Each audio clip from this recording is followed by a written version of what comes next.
Dirt, there is something happening in sports that people are jumping on for the sake of engagement and clicks. And it doesn't like actually really bother me, but sometimes I see it and I kind of roll my eyes at it. And that's the latest thing in the WNBA with this Caitlin Clark got pushed by Kennedy Carter of the Chicago Sky story. She got shoved to the ground. A little more than pushed.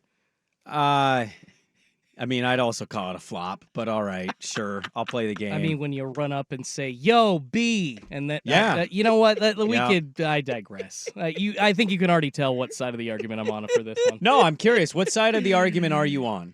I do believe that was by Kennedy Carter a very egregious, targeted shove on Caitlin Clark. And I wonder why the same things aren't happening to Angel Reese, for instance, her teammate. We haven't seen anybody knocking Angel Reese down. So when people say there isn't a racial element, I wonder, well, hey, where's Angel getting knocked down? Because if it's not, she's a superstar as well, right? Okay. That's my side.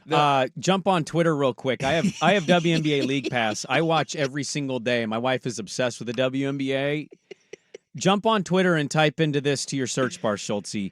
Alyssa Thompson, Angel Reese. She got basically clotheslined. This happened 4 days ago. Oh, good. She got grabbed by the throat from behind and literally thrown to the ground.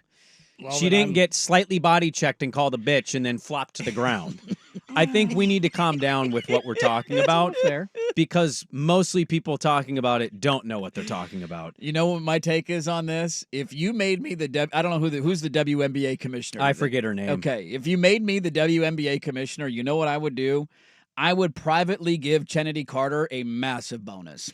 She got fined $25. I would. Did you see that? That's actually what the fine was? Yeah. $25? Unless I got butt cracked sports. I think Kennedy that has Carter, to be a butt crack. That has to be, right? No, I'm telling you. $25? That's almost patronizing to find somebody $25. Let me see. I want to verify it. Yeah, WNBA. This is Shams Charania. This is the real one, right? Oh, no. You got butt cracked. Okay, I was going to say, it can't. I mean, it probably was like $2,000 Well, or Angel something. Reese got fined $1,000 and for the not Sky got communicating, fined $5,000. This is, if I were the commissioner, I would be slipping her bonuses in an envelope because this is unbelievable for the league. This is so good for them. Controversy sells, man. It does. That's a different take than I've heard. It absolutely does. We did this with my sport of golf when Scotty Scheffler got arrested. What did we all joke about? This is great. People are talking. This is national news. Prison Scotty. Prison Scotty is leading like CNN headline news at 7 o'clock in the morning on a Friday. Golf never gets that conversation unless it's, hey, who is this Saudi oil money too bad or should you touch it? Right. That's the only time you ever get attention. This is great for the WNBA. Controversy is good. Rivalries are good. People disagreeing or debating a certain topic and being passionate about it. It is good for the league. Caitlin Clark is amazing for basketball. We know that she is.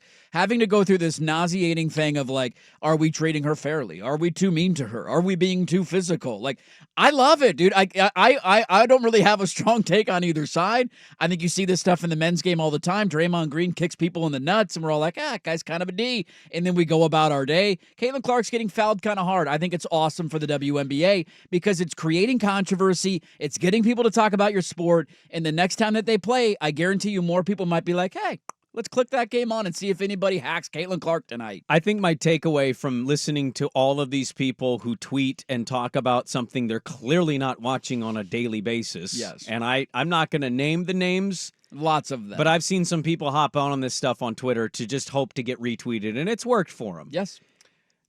Can I chime in here? And I will Go say, ahead. I'm kind of mad. Like, I really do try to keep up on everything. I'm not perfect at it, but just not even seeing on my algorithm on my X or Twitter, whatever, any of those Angel Reese clips. Like, I logged into Twitter 4 or 5 days ago. I looked at my feed. I didn't see any of that. I'm just...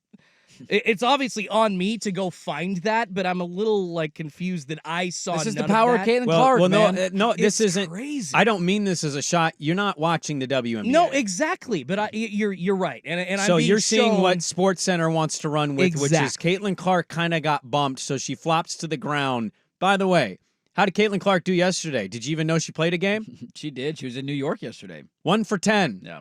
So, like, everything is, keep it so delicate for Caitlyn instead of just, having more context that women play a physical game. I know people aren't all watching the WNBA. That's all right. But don't act like she's the only one dealing with physical stuff during basketball. Kelsey Plum told this story during the national title game with Iowa. Diana Taurasi was doing the alternate broadcast with Sue Bird. Kelsey Plum said her rookie year, after coming out of college as the leading scorer, Diana Taurasi asked her in a dead ball spot, "Hey, how are you and your mom doing?" And as Kelsey Plum was answering, Taurasi elbowed her in the stomach and then ran to the basketball. And that was oh my God, this is a little different than what college is. She was really good friends with Taurasi. She genuinely thought Taurasi was asking her how she was doing, and she got an elbow to the stomach. Women have been playing physical basketball forever. But I find it fascinating that this person, who is really good, she's done a lot of great things for the game. Yes. Anything happens to her, and God forbid, you get all these people who don't watch the sport. They need to treat her right. They need to not be so physical. We don't do that to the men. Do you do that in the NFL when a rookie quarterback gets blindsided by a backer and he's on him and goes, "Woo! Welcome to the game, man!" No, you love it. You highlight it. When a rookie player in the NBA gets bodied or physically checked or eliminated and S-talked, do you say anything about that? I think it's hilarious. You're seeing the phonies. The phonies and the frauds are weeding themselves out on some of this stuff by the commentary they're throwing at it when I'm seeing this happen all over the league because I watch it, because I have a house full of women. The other great thing about it was not many people saw the entire highlight of that sequence with Caitlin Clark and Chennedy Carter. So if you go back and watch the possession before, there's a loose ball. It's kind of bouncing around. They end up getting the Fever, Indiana, Caitlin Clark's team. They end up getting the rebound, putting it back.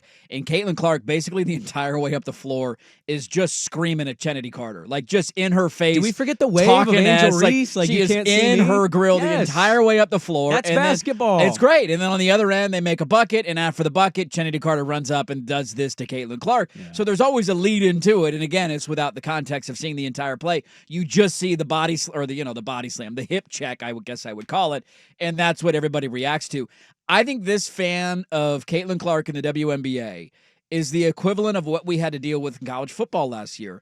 This is the Deion Sanders effect. There were so many people who watched college football who wanted to have thoughts and have takes and I want to, opine about the sport, who knew nothing about it just because it was this pop culture story and Deion Sanders was a big deal. And by the time you got to week 7, they were all gone. They all disappeared because the hot story was over with and they were losing 59-0 in Pullman against Washington State. It's the same thing you're getting in basketball right now, man. People who have never watched the WNBA, I'm included in this, but I'm not coming out with hot takes because I don't know much about the history of the WNBA. I've never watched the WNBA before in my life. She's done enough to get me interested as a fan, and I'm enjoying the discourse back and forth, but there's so many people who want to have these strong takes about a league that they just have no knowledge of in any way, shape, or form and just reacting to highlights here or there, and it's been hilarious. But ultimately, I will say, still really good for the sport. That people are talking, people are debating, people are arguing. That's ultimately good for your sport. A more fair conversation, if you wanted to jump into the waters without knowing much, would be, where are her teamates?